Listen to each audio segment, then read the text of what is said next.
What is your facial expression when your elbow hits a hard surface?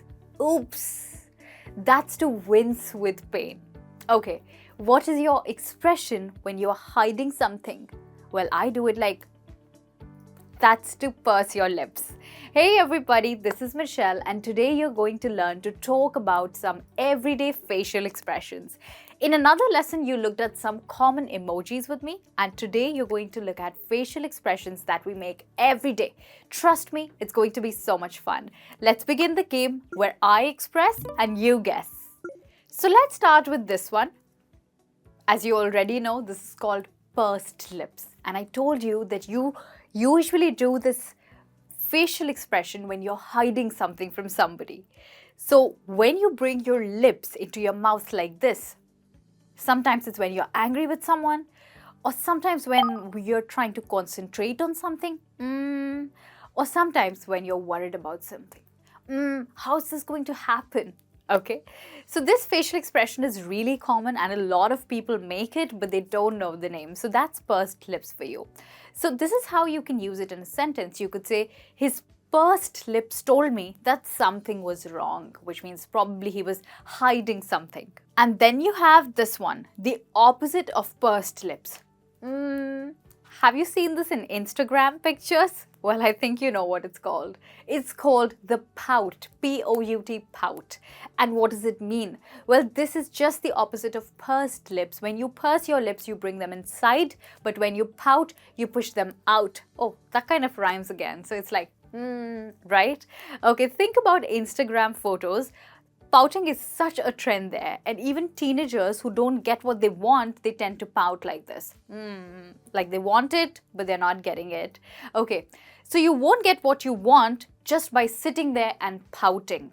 So that is a way to use it when somebody is sad about something.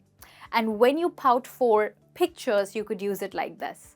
The model pouted for the cameras. Okay, close your eyes about 80% of the way like this.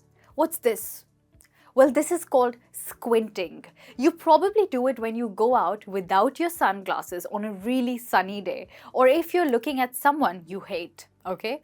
So you could use it in a sentence like this. His writing was so small that the whole class was squinting at the board trying to read it. Or else you could say, the sun was shining bright in her eyes and made her squint. Well, squinting also is a medical condition caused by a weakness of the eye muscles that makes the eyes look in different directions from each other. So here you could use it like, as a child, she wore thick glasses and had a bad squint, which means her eyes used to look in different direction. Okay, when you want to look at what someone sitting next to you is doing, but you don't want to move your head, how do you do that? You do it like this. Isn't it?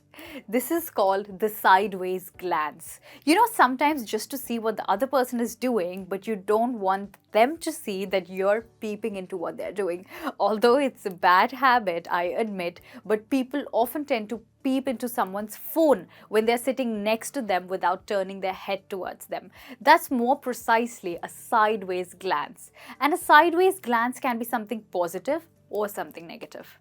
So when you're kind of suspicious of someone, but in a playful way, you can give them a sideways glance like this. Okay? So for example, you could say, you're not a professional dancer. I don't believe you won the competition.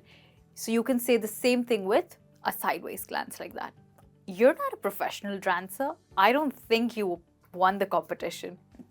But it can also happen that when you don't trust someone, and even when you want to be quite aggressive. So you could say, I caught his sideways glance and immediately knew that he didn't want to work with me on this. Now, there are a few common verbs that you can use with this. You could say, she cast him a sideways glance, or Eric shot his father a sideways glance and went back to his newspaper, or else, I saw you throw me a sideways glance. I hate it when you do that. So there are three. You could say cast a sideways glance, shoot a sideways glance, or throw a sideways glance. So these are the three verbs possible with this expression. Now look at this one. What is this? Okay. So what do you think? How does this expression look? Pretty dirty, right? That's why it's called the dirty look.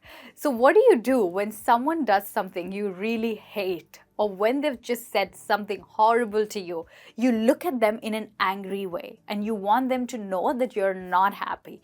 Well, that's when you give them a dirty look. Okay, let's look at it in an example. Don't ask that guy for help. I just asked him the time and he threw me this really dirty look. So once again here we used the verb threw, which is the past form of throw with dirty look.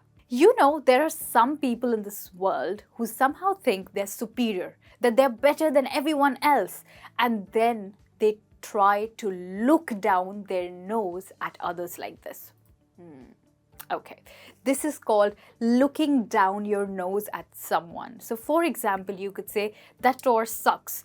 All the staff just sort of look down their noses at you. It's no fun shopping, which means that the staff is pretty arrogant and rude and they don't want to help their customers. Had that experience ever? So that's where you can use look down their nose. You know, I've had those moments when someone starts talking to me and I'm just not interested. And sometimes I start staring into space and imagining building a castle made of chocolate. Or you start thinking about what to buy from the shops that evening. Well, anyway, whether it's chocolate castles or supermarkets, the other person can see in your eyes that you're somewhere else because your eyes have glazed over and they know that you're not really listening to them carefully. So glazing over is like looking at someone, talking to them, but thinking about something else. And they can easily see that you've lost track of what they were saying. So it's probably something like, okay, right. An example of this is I started talking to him about the best way to avoid traffic in the rush hour, but his eyes just glazed over, which means he stopped concentrating on what I was saying. When did you last say, oh, that food stinks? Try to remember how your face looked. It's that face we make when we feel something in between hatred and complete disgust. So when you just don't like something, you wrinkle your nose like this. Okay, so just think of it like this. The kids showed their auntie their drawings, but she wrinkled her nose at them as if they were not very good. Well, I think she's not very good with kids because you need to encourage them for the work that they're doing. And now we have the poker face. So when someone just doesn't show any emotion or any expression at all, you just can't read them. That's a poker face. It's more like a blank expression. So a way to use it would be, don't just sit there with that poker face. Say something. You can use it with the verb have also. For example, have you met Yummy?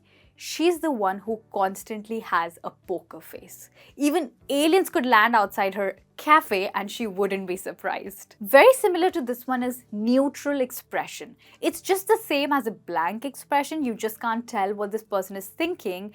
And we often use this phrase with met with a neutral expression. For example, I told the cop that my bike had been stolen, but I was met with a neutral expression, as in no expression. And do you remember I started this lesson with wince with pain? Yes? Okay, so wince with pain is like a mini grimace. It's kind of a, a face that you make when you're suddenly hurt by something. So it's sort of an expression of anger and disgust. It isn't easy to spot because wince is really, really short. So like I said, if your elbow hits a hard surface, you will suddenly wince with pain, but then you'll be normal. So you could say, Emma tried not to wince, but the pain was just too much. So that's wince with pain. Alright everybody, that's all for everyday facial expressions in English. I hope this lesson was fun for you and today you actually got to know the names and the uses of your everyday facial expressions which you were making every day but you did not know how to talk about them or how to use them. Well, I hope this was fun for you. Thank you so much for staying tuned. I'll see you soon in another lesson. Bye-bye.